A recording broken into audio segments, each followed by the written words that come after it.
Welcome to Yahoo Finance's flagship show, The Morning Brief. I'm Brad Smith alongside Madison Mills. Let's get to the three things that you need to know today. First up, famed investor Warren Buffett announcing he will step down from the helm of Berkshire Hathaway after 6 decades on the job. The so-called Oracle of Omaha made the announcement at the company's annual shareholder meeting and will be succeeded by longtime Berkshire employee Greg Abel, who was confirmed today by the company's board. Buffett delivered massive gains for Berkshire shareholders, outperforming the S&P 500 every year, on average, by more than double. Plus, President Trump signaling progress on trade, suggesting the administration could see deals made as soon as this week, without specifying which countries. The president's comments to reporters come after he sat down with NBC News and said he was willing to lower tariffs on China. Meanwhile, the president announced plans to impose a 100% tariff on films produced overseas, sending shares of media companies lower. And the Federal Reserve will kick off its FOMC meeting in Washington this week. The central bank largely expected to keep rates on hold as traders dial back bets for cuts. But this decision comes as President Trump renews his calls for the central bank to lower rates while maintaining his position that he has no intention of firing Jerome Powell.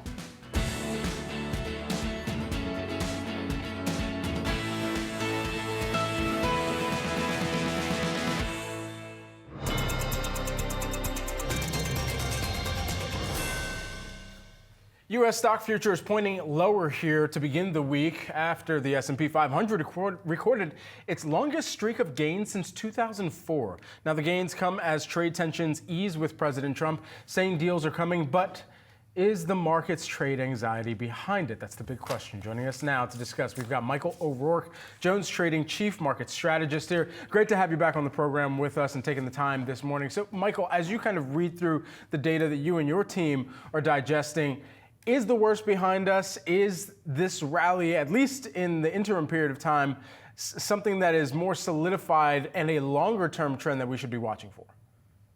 I think the rally's more of a hope rally. There's been a lot of speculation the past few weeks. Obviously, President Trump said he is going to reduce the China tariffs. Last week, we got headlines about a thaw with China. Over the weekend, the president said they are finally talking. But the situation remains. We still have a lot of tariffs in place, and we haven't had any, substantive progress made yet. Friday will mark the 30-day mark of the 90-day postponement and 10% cap on reciprocal tariffs. And we're looking at a situation where in Q1, a lot of companies stockpiled inventory ahead of Liberation Day. And again, if we don't see some tariffs come down quickly, I think we're going to see some notable hiccups by the end of the month. So I think the equity market's a little bit ahead of itself in this rally. Yeah, talk to me about this rally, Michael, because I was speaking with Ed Al-Husseini of Columbia Threadneedle about this, and he just said, well, investors can't stay mad for too long. That's what's driving this sort of recovery from that April 2nd so-called Liberation Day. If that's the case, then why? Then where do we go from here? How much conviction do you have that stocks can continue to go up?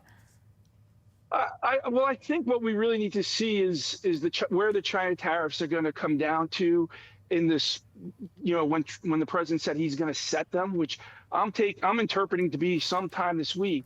On Wednesday, we're going to see that's the end of the comment period, the public comment period for the Section 232 investigations for pharmaceuticals and semiconductors. So after that, you would expect we're going to see announcements regarding those tariffs. So again, and then you have the media tariffs about movies made outside the United States being tariffed at 100%. So there's still a lot of tariff news and potential negatives ahead of us here that I think when those headlines start to flow again, I think you're going to see investors begin to express concern. I think a lot of the rally has been people, repositioned after the pause or the postponement of the reciprocal tariffs, and we're just drifting now in kind of a holding period or just waiting. It's really interesting, Michael, because with the backdrop of all of the tariff negotiations and talks as communicated from the White House, you have this earnings season where we've been largely watching for how companies are guiding and whether or not they're actually reaffirming some of their expectations that they put out at the beginning of the year. How are you reading through the earnings season in order to get a better gauge of where the market can find some type of at least interim period strength or confidence in one area? Well, it's interesting with earnings season. What we've seen is a lot of companies either, maintain the current guidance, but say tariffs are incorporated, or freeze their guidance, or less often are they withdrawing it. But the key message is they simply don't know. It's almost like Chairman Powell's response at the last FOMC meeting when the Fed forecast changed, but the Fed officials didn't change their interest rate forecast. And Powell said it's inertia. If we don't know there's so much uncertainty, there's no point in making a move until we have more clarity. And I think we're seeing the same thing from corporations right now. So while the earnings season is probably better than feared and we're not getting big negative guidance, I think it's more a fact that they simply just don't know. And like I said, we'll have a better idea as this quarter plays out and whether or not tariffs come down and companies can start restocking. To what extent should investors be considering some of the companies, and you lay out a few of them, that really put forward this idea that they're going to be fine, it's a better than feared environment for them? Is that a buy signal for some of those names? I mean, obviously, it's going to be a company-specific situation depending on what their exposures are and things of that nature. But the one trend you hear talked about is, we don't see the tariff showing up in the hard data yet, or the trade war showing up in the hard data. I think a lot of that was due to a pull forward in Q1 as companies prepared for Liberation Day.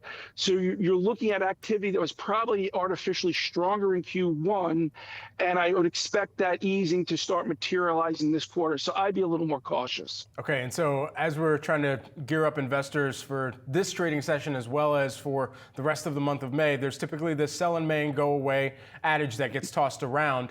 Is there a trading thesis that you and your team are leaning into as of right now, as we still have some of the biggest bellwethers to report in the earnings season? We have an FOMC meeting kicking off this week, and we could see some movement on tariffs.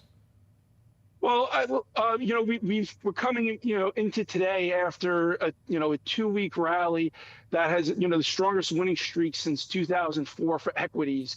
So we've erased the Liberation Day losses in their entirety. So I think it is a good opportunity for investors to reposition, take some profits, and be a little more defensive, because like I said, I think the tariff headlines going forward, although we're expecting the president to reduce some tariffs, that has been priced in at this point. And we're still in a situation where the tariffs are going to be around a bit longer, for longer than anyone can actually see at this point in time. So I'd be a little more cautious and take the opportunity of the rally to reposition yourself. All right, Michael O'Rourke, thank you so much for that insight. Really appreciate it. Berkshire Hathaway's board voting unanimously to name Greg Abel as Warren Buffett's successor. Abel will take over as president and CEO of the company starting January 1st of 2026. Buffett's plan to step down after 60 years at the helm was just one of the biggest takeaways from Berkshire Hathaway's annual shareholder meeting. Our next guest, Sam Rowe, he is the Ticker.com editor. He was on the ground this weekend, and we're going to discuss with him. Sam, great to have you here. I love getting your insights. Talk to me about the reaction in the room when Buffett announced that he would in fact be leaving the top position at the company by the end of this year. What did you hear from folks on the ground? Well, yeah, I mean, initially it was stunned silence because, if you listen to his words carefully, he didn't say, I intend to retire. He says, I think it's time for Greg Abel to become CEO. And so your brain has to sort of, make some logical jumps there to say, well, if Buffett's the CEO, then that means Buffett has to retire. So, the wording was really interesting. And yeah, it was stunned silence. But I think, as much as it came to a shock for a lot of people, it's also something that's been in the works for an incredibly long amount of time. First of all, he's 94 years old. You're never going to be surprised to hear when a 94-year-old decides that he's going to not only retire, but retire at the end of the year. And the other thing is the Berkshire succession planning has been one of the most carefully thought out, communicated, transparent processes, maybe in the history of corporate America. We've known that Greg Abel he became a, vice chair of Berkshire Hathaway, I think in 2018. And so we've known him for a long time. And even in 2021, Buffett and Munger actually announced their intention to elevate Abel to this position.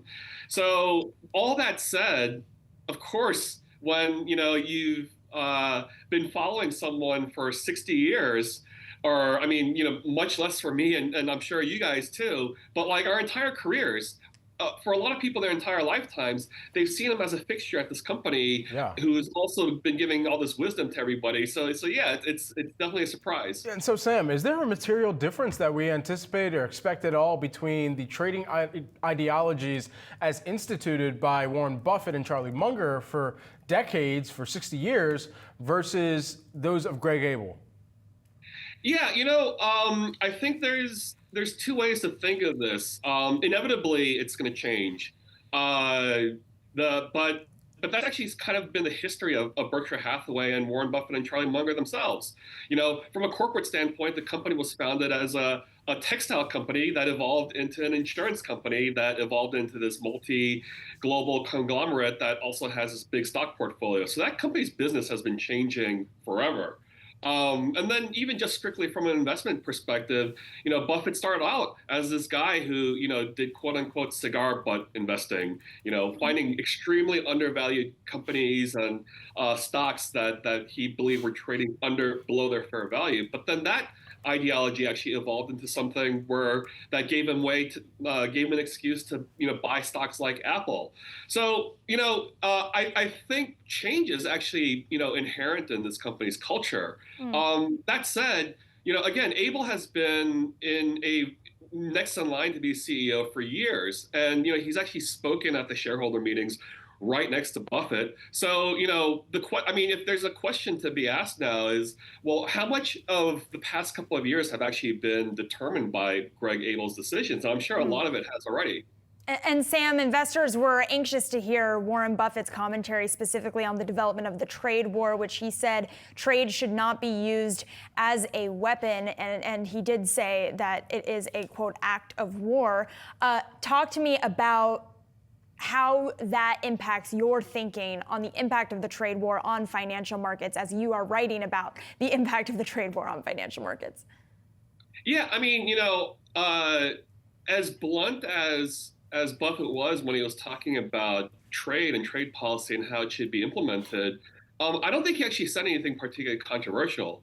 Protectionist trade policies is negative for everybody, and especially when you're using it not to advance your economy and not to, build wealth for everybody. But if you're using it as a tool to advance your political interests, then yeah, you're weaponizing trade. And as Buffett said, it can be interpreted as an act of war. Protectionist trade policies hurt economies. So, what happens when you hurt economies? People get unemployed. They can't afford groceries. They can't pay their healthcare bills. Crime goes up. So yeah, it's not an act of peace. So maybe it's not surprising when Buffett comes out so clearly and says that it's an act of war. But just so that we're giving Buffett a fair shake here, again, he words things very carefully, and at no point did he actually address specifically Trump and Trump's policies along this way. But he just spoke as a general matter that when you do implement protectionist trade policies and you use trade policy as a tool to advance other interests, it's not a good thing. All right, Sam, always great to speak with you. Thanks for making the time for us. Appreciate it. You bet. Some breaking news crossing the wire here. Footwear company Skechers said today it had agreed to be acquired by investment firm 3G Capital in a deal worth $9.4 billion. Shares of the company surging amid the news that it will go private for $63 a share, up over 25%. The transaction is expected to close in the third quarter of this year, and the deal will be financed through a combination of cash provided by 3G Capital as well as debt financing that has been committed by JPMorgan Chase. Skechers has a market value of about $7.4 billion and brought in $9 billion in revenue last year. The sneaker brand withdrew its full-year guidance in April, citing macroeconomic uncertainty and stemming from global trade policies.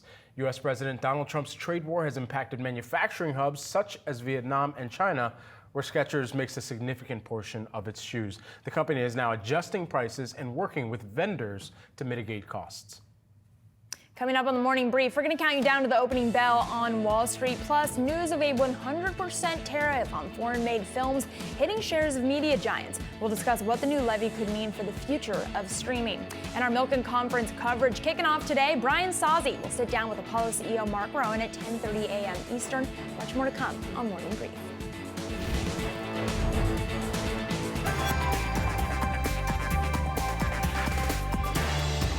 Now time for some of today's trending tickers. We're watching Netflix, Tyson Foods, and United. First up, Netflix shares are sinking pre-market after President Trump announced plans to impose a 100% tariff on films made outside of the U.S. In a post on Truth Social, Trump said he authorized the Department of Commerce to immediately begin the process of instituting the additional tariffs. Commerce Secretary Howard Lutnick said, "We're on it," in a post on X. Details on how tariffs would be calculated, that still remains unclear. The announcement also weighing on shares of the likes of Disney and Warner Brothers as well. You're seeing all of them move lower here pre-market. Yeah, and as has become the norm with these tariff announcements, we don't have a lot of clarity on how they will be enacted or the specifics here. For example, it's not clear if movies or TV shows that are in fact shot overseas but then finished in the U.S. might be able to be exempt from some of these potential tariffs that the president is talking about here. Having said that, we do already have some analyst commentary coming in. Benchmark analyst Matthew Harrigan talking about the announcement, saying it puts further noise into all of these entertainment stocks in a time where we already do have uncertainty. Yeah, in this post on Truth Social, Trump saying the movie industry in America is dying a very fast death. He obviously hasn't seen Sinners yet because they come back to life. Hey, I'm seeing it this weekend, so no spoilers. Exactly. No spoilers. All right. Well, next up, we're going to talk about Tyson Foods earnings topping expectations in the company's fiscal second quarter as profits in its chicken business offset losses in the beef division. Tyson, which makes products like Jimmy Dean sausages and Hillshire Farm hams, saw adjusted operating income rising nearly 27% on a year-over-year basis. Strong demand for chicken and cheaper bird feed have benefited margins during the 3-month period. Chicken profits have been key for the company in alleviating costs associated with a recent cattle shortage. Also potentially a recession indicator that we sometimes talk about when you see increased chicken sales versus a decline in beef sales. But missing the mark on sales, that appears to be the sticking point for investors. And as you can see, it's bringing down the stock about 5% this morning. Yeah, and in pretty much every segment here, the volumes were down except for chicken, to your point. Volume change up 3% for the most recent second quarter for this company in chicken, but beef was down 1.4%. Pork was down 3.8%. Prepared foods, international, other category, those also down single-digit percentages. And then you also think about what the pricing fluctuations have looked like. The prices were actually higher across beef, pork, prepared foods as well, and you still did see that volume pullback. So customers pushing back on price, being very selective about even the proteins that they're buying into, and we're going to be continuing to watch how investors really price this into shares of Tyson, which are moving lower by about 5% here before the start of trade on the day. Finally here, we got to talk about this one. Widespread delays are stretching into another week at Newark International Airport, a United Airlines hub. Staffing issues saw more than 500 flights either canceled or delayed at the airport over the past few days. United CEO Scott Kirby says the airline is cutting 35 round-trip flights per day from its Newark schedule because of the ongoing issues. Kirby blaming technology issues and a chronically understaffed air traffic team for the delays. In response to the delays, Transportation Secretary Sean Duffy unveiled a new plan to overhaul the air traffic controller workforce here. Shares of United are down by about 1%, and here's why. The overall footprint that United has at that airport are amazingly critical, and this represents about 10% of their domestic schedule here that actually run through the United Newark Liberty International Airport, or Newark Liberty International Airport here. I didn't want to brand it as United's, but the footprint that they have there, even though there are 50 carriers at that airport, United is one of the largest there. And then ultimately, we had heard from some of the capacity cuts that were already going to be made by airlines, knowing that there was some uncertainty going into the mix into the current quarter and future out into the summer travel season. And this added on top of it creates even more of a headwind that we've heard about from some of the executives that we've spoken with about how much more investment needs to be made within the government system and resources to make sure that flying continues to remain safe as it has been for decades, despite some of the major headlines to start this year. Yeah, that's such a great stat that you pointed out too, Brad, about how exposed Southwest is specifically to any issues at that airport. United, yes. United, I'm so sorry. Thank you for correcting that. Yeah, and then I also think it's important to point out something that was reported by MSNBC over the weekend, a correspondent being told by an air traffic controller that the airport there is not safe for the flying public at the moment. Of course, that can lead to concern for consumers who may be flying in and out of that airport here, as United CEO did mention that 20% walk-off from FAA workers here. And you can scan the QR code below to track the best and worst performing stocks with Yahoo Finance's trending tickers page. We're going to have all your markets action ahead. Stick around. You're watching Morning Brief.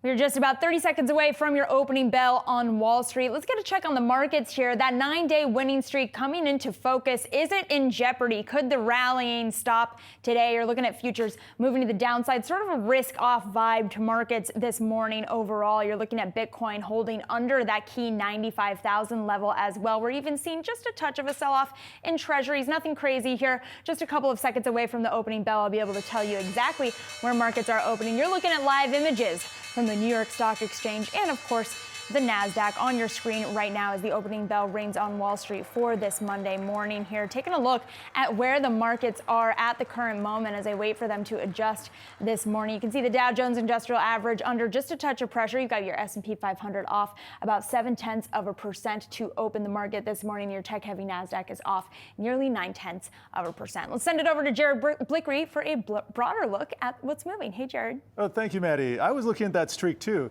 Anyone following what's happening in England, the FTSE has been up about 15 days, so that is a streak. And speaking of streaks, if we do manage to close in the green today, and I'm going to put a year-to-date chart in the meantime, if we do manage to close in the green today, 10 days in a row, we'd have to go back to the mid-90s to find a better streak. That was 13, but let's not get ahead of ourselves here. We got that year-to-date of the S&P 500 chart in tow, and what I like is we have really nicely cleared this prior breakdown line. The market bottom kind of fell out a couple of weeks ago in early April. It has now climbed back, and it seems pretty comfortable accepting in this prior area where people may be, some of those dip buyers may be looking to get out at break even. So that's a good sign. Another good sign is that if you look inside the market, inside the S&P 500, internals are at a record high. That's the advanced decline line. A bit wonky here, but just suffice to say, we've had a lot of strength.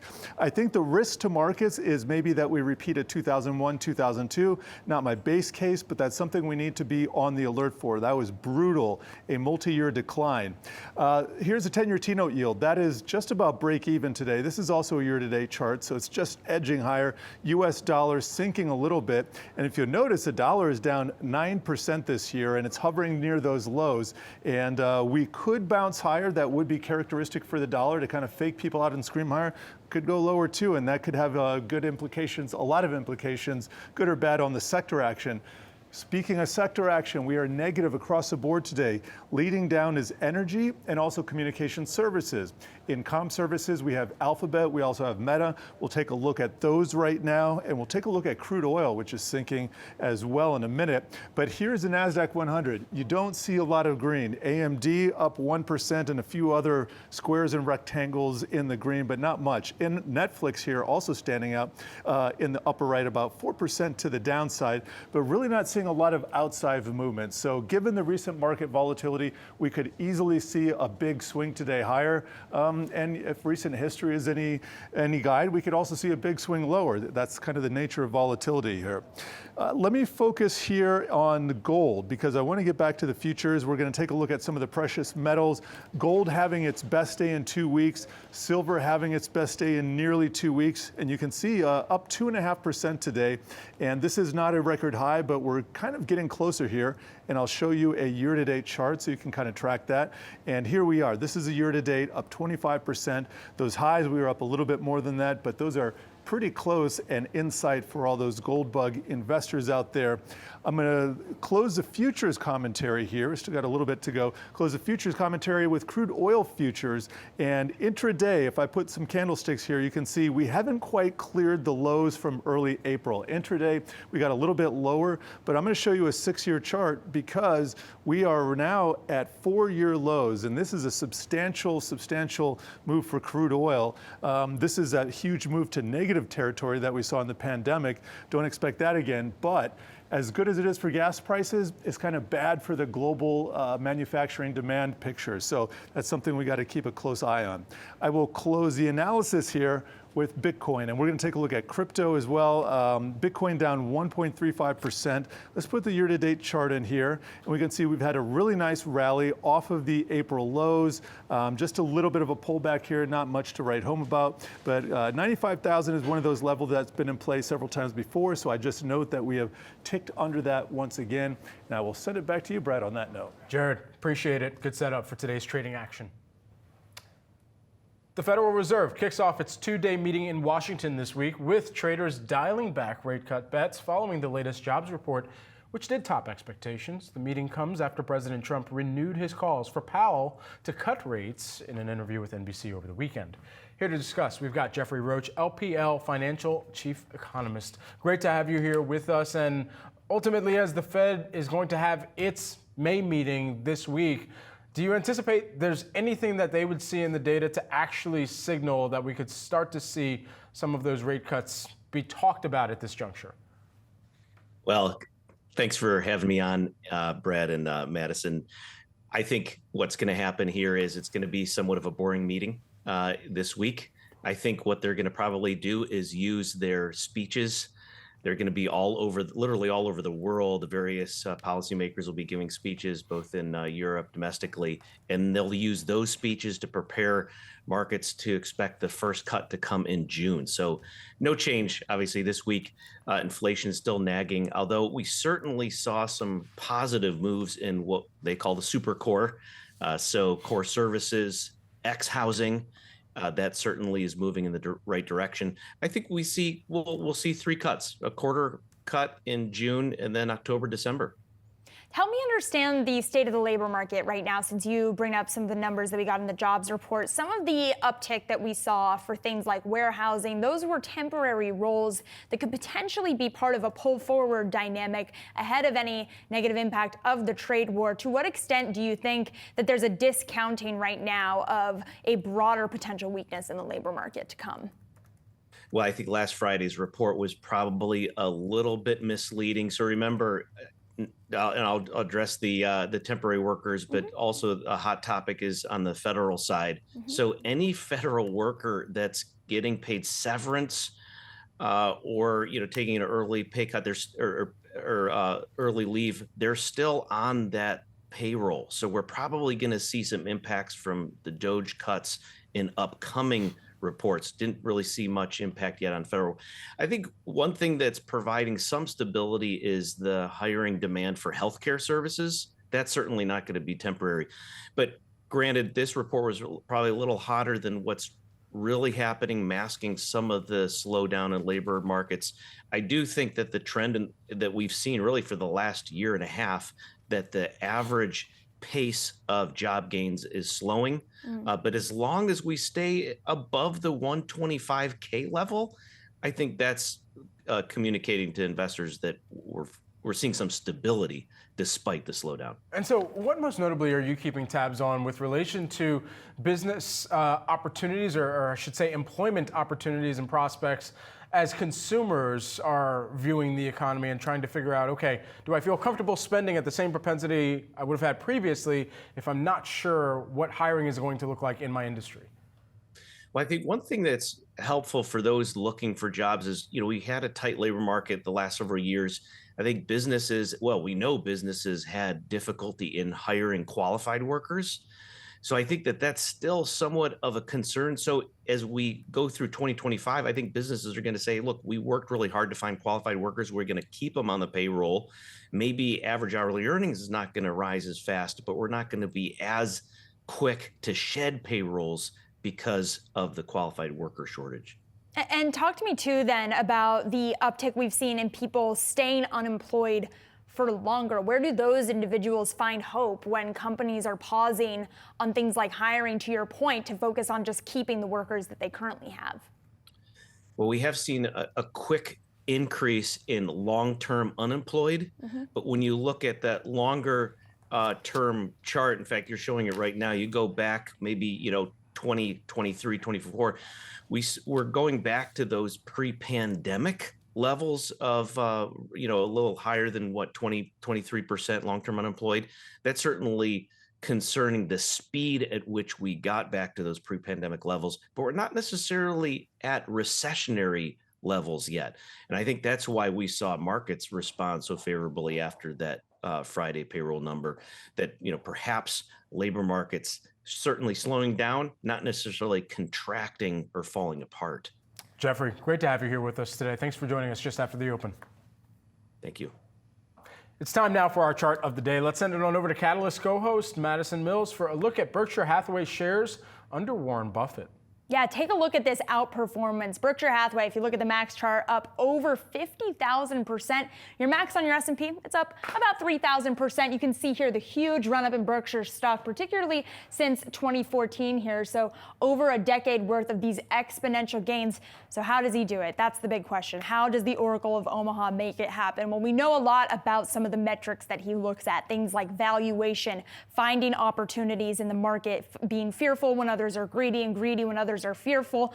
But there's also something specific to Buffett that's hard to math out, because even if you just compare the Berkshire performance to some other indices that track things like valuation, like I just said, he still is outperforming those other metrics. So there is something specific to Buffett. One of the big questions, of course, for investors in Berkshire, will these gains be able to continue under his successor? Obviously, Warren Buffett announcing over the course of the Berkshire Hathaway annual meeting that, and the shareholder conference, that he is going to be stepping down from his CEO position at the end of this year, pouring it up in his 90s, taking a little bit of a break, understandably. But then you have Greg Abel coming in and expertise in energy on his resume. So will he be able to continue these gains? And of course, another big question, Berkshire has a little over $380 billion in cash on the balance sheet to deploy at the moment. If there are opportunities for those value, what will those opportunities look like? I'm sure investors will eagerly anticipate any opportunity to copycat anything we see Berkshire doing with cash moving forward here. And music to the ears of investors who were at the meeting. Buffett also confirming he has no plans to sell shares of Berkshire as well. That was critical there. Maddie, thanks so much. Coming up, Disney earnings on deck this week. Why one analyst thinks bundling is the way forward for the entire industry. Stay tuned.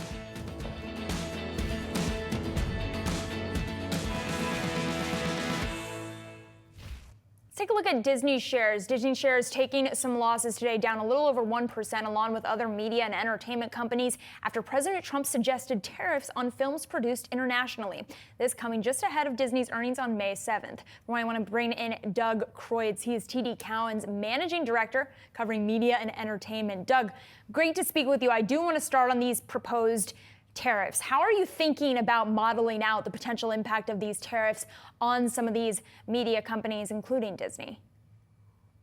Yeah, I mean, until something actually happens, the tariff policy seems to change by the hour. So it's been thrown out there. Whether it actually happens or not is another question. The companies do go outside the U.S. to do a lot of film production, and if there really were tariffs, it would be something for them to consider. They could always move back into the U.S. I think if Trump wants to go down that road, though, then you do risk of having other countries tax U.S. films coming into their markets, which is something I think Hollywood really wouldn't want. So, as of now, again, this got thrown out there. It's not a policy yet, and we'll see how it develops. How much more expensive, as we're kind of looking across the expenses and what's already known by analysts and investors to be the kind of baseline expense profile for Disney in the media entertainment part of their businesses, as well as across the industry, what's already expected versus how much more expensive it could be if they were to need to produce films in the U.S. versus where they currently do? Well, first of all, you wouldn't need to produce them in the U.S. You could still produce them outside the U.S. and eat the tariff, right? If it's a if it's a 10% tariff on a $200 million film, that's $20 million, that still might be cheaper than doing it in the US. A lot of it is driven by incentives that are given by regions to, basically they underwrite some of the cost of film production in order to bring the production there.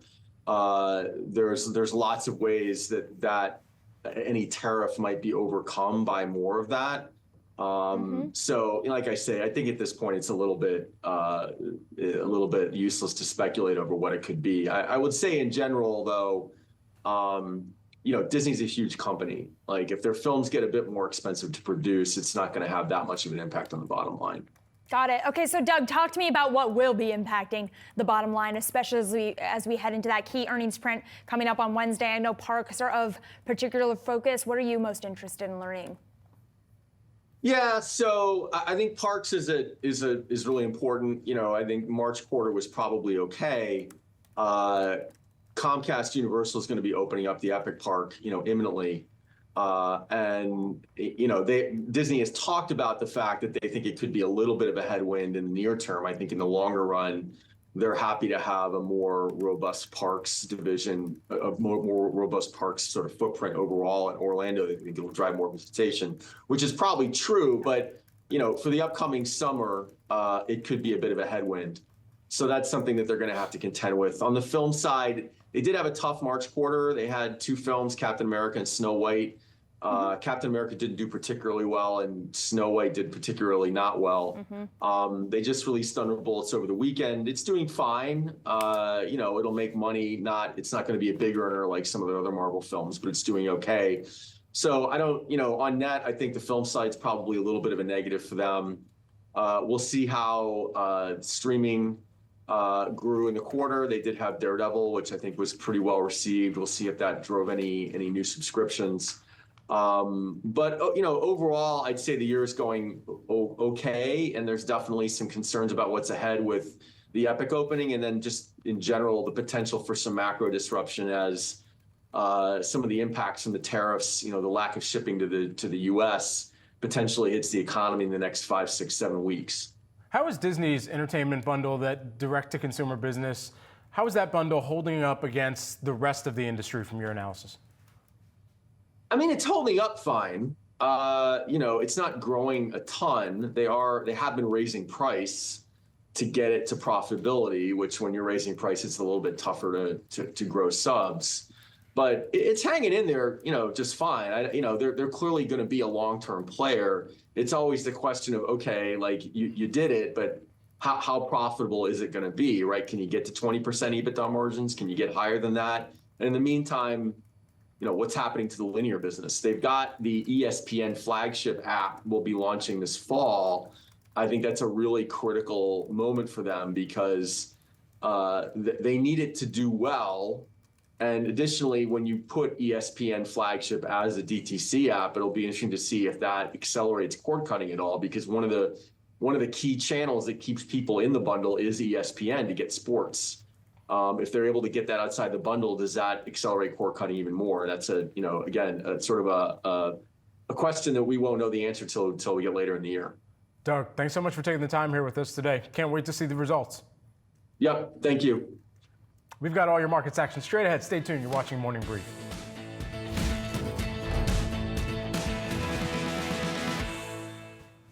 Oil prices are falling after OPEC Plus agreed to increase production in June, the second month in a row that the group has boosted oil supply. Yahoo Finance senior markets reporter Inez Ferre has the breakdown here. Hey, Inez. Hey, Brad. Yeah, and you'll recall that in early April, OPEC Plus had said that it was going to increase production more than what the street had been expecting. That was for the month of May. Now it's doing that for the month of June. And by the way, Wall Street is now anticipating that the oil cartel will do this again for the month of July. So you are seeing oil prices lower, down more than 1% for both WTI and for Brent crude.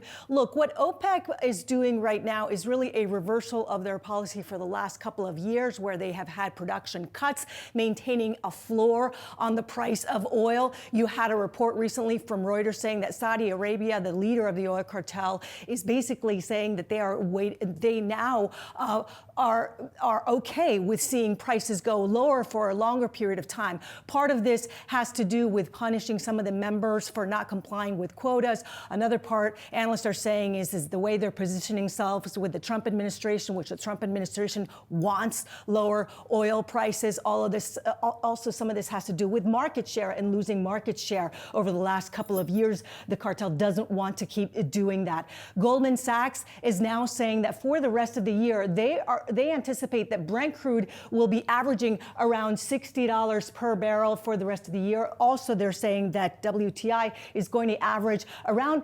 $56 per barrel. But just take a look at these losses that we're seeing here. Down 21% year to date for WTI, and also for Brent down more than 20% in April. We saw the biggest drop for oil since 2021.